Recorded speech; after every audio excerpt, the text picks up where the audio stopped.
Yo, yo, yo, yo, yo. Furman with Furman Entertainment, man. Yo, it's something about these African countries, man. And they are really cutting off the Western world, man. They really start to not care, you know. They standing up. And I hate to say it, they're actually leaning towards Russia and China than they are the United States. So, I mean, this is just, one politician in one country, but I've been listening to, as of recently, a lot of different um, politicians and presidents and all different types of countries in Africa. And these people are standing up. And if they could just stand up and all get together, ooh, be something powerful right there, though. But let's play the video, though, man. Let me say this, my man. What's that? Ghanaian politician Sam George issues a stern warning. Sam Gearge, known for his strong opinions and fearless demeanor, has delivered a stern warning to Western powers who might be contemplating sanctions against Ghana due to an impending anti-LGBTQ bill. In a bold move, he drew a compelling parallel to the recent actions of the United States, pointing out their targeting of the Speaker of Parliament in Uganda following the passing of their own anti-LGBTQ law. He declared that if America dares to follow suit, Ghana will retaliate by shutting down American businesses within its borders. Hello and welcome. This is Rain Smith, and you're watching the New Africa channel. Let me use this opportunity, Mr. Speaker, to celebrate Mr. Speaker, who has been a stalwart and a bastion for this bill. But for Mr. Speaker, this bill would most likely have been killed. Mr. Speaker has stood his ground and ensured that this bill has come this far. And I want to use this opportunity with the support of my colleague members of Parliament, since we all support this bill, to serve notice to the Western powers that we have taken judicial notice of what they have done to the Speaker of Uganda. After Uganda passed the bill, the sanctions on the Speaker of Uganda's Parliament and on the sponsors of those bills, we will serve notice as well that if they replicate same with our Speaker and members of Parliament, we will. Oh man, the Speaker is an African, a Ghanaian woman, and they are sticking up for this woman. They said, you know what, the United States have put a sanction on their equivalent of the Speaker of the House. So Sam George, I don't even know where he got this name from in Uganda, but Sam George is out here letting it go, man. Let's keep rocking. Also take action against their business interest in our country, because they serve in this country and make money from here and take back home. They cannot hold us to ransom. Sam George further exposed the glaring hypocrisy of America, highlighting their failure to impose sanctions on the Secretary of Defense despite contradictory events during Pride Month. Astonishingly, the U.S. Secretary of Defense obstructed and prohibited a transgender parade on a U.S. Air Force base, claiming a lack of endorsement from their own defense headquarters, the Pentagon. Governor DeSantis of Florida passed legislation targeting openly transgender individuals.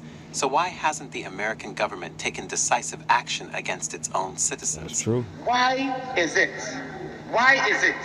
that the American Secretary of State has not sanctioned the Secretary of Defense? Because June was declared Pride Month and they had transgender parades.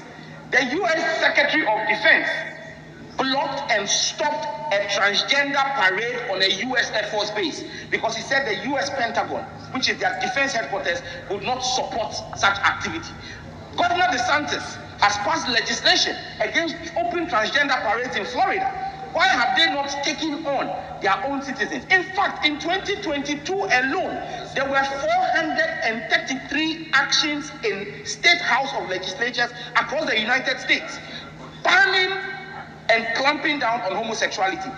The Supreme Court of the United States, SCOTUS, just last week, passed a landmark judgment enforcing the rights of American citizens to refuse to offer services to people on the basis of their faith and because they were LGBTQ. Mr. Speaker, it shows you that even America has realized the error of their judgment and are walking back their steps. Italy in June designated June also as Family Protection Month to counter the Pride Month. Maybe that's okay. We got another one. Italy. In June, they said Family Protection Month. You know what I'm saying? To go against the alphabet letters, man. You know what I'm saying? Plus, the alphabet letters plus, man. Yeah, man. Why not sanction them? You know? So we see the prejudice in this, man. And we see the racism in it, man. We see it. It's not cool. I think Ghana should begin to consider that we make June a family values month to celebrate the Ghanaian family value. But Mr. Speaker, in wrapping up, Mr. Speaker, I just want to state that the dangers of homosexuality are grave. Persons who are homosexuals or transgenders, per statistics from the CDC, have at least 6 times higher rates of obesity, substance abuse, and suicidal thoughts than heterosexual people. This has a consequence for our health bill as a country and public health, and we cannot turn a blind. You hear that? You hear that? It wasn't even. He ain't even touch on like the biblical side of it. He ain't even touch on that. My man went straight scientific for the reason of why they giving people years in prison for promoting and living that lifestyle out in the open. They're pretty much saying you can do what you do in your doors, but don't be out in the open though, and don't let us catch you. You know, or suspect that you're doing that. You know, but there it is right there. He went scientific. He ain't even go spiritual yet. Let's see. And I to this. It's fascinating how African nations increasingly exhibit less concern for Western opinions regarding LGBTQ issues. Following in the footsteps of Uganda, it is now interesting to witness both Ghana and Kenya actively progressing with the implementation of their anti-gay legislation. Do you think other African countries will follow suit? Let us know what you think. They already did. Be sure to like the video. They already did, man. So y'all know what it is, man. Furman with Furman Entertainment, man. I'm about to get up out of here. See y'all on the next, y'all, man. Peace.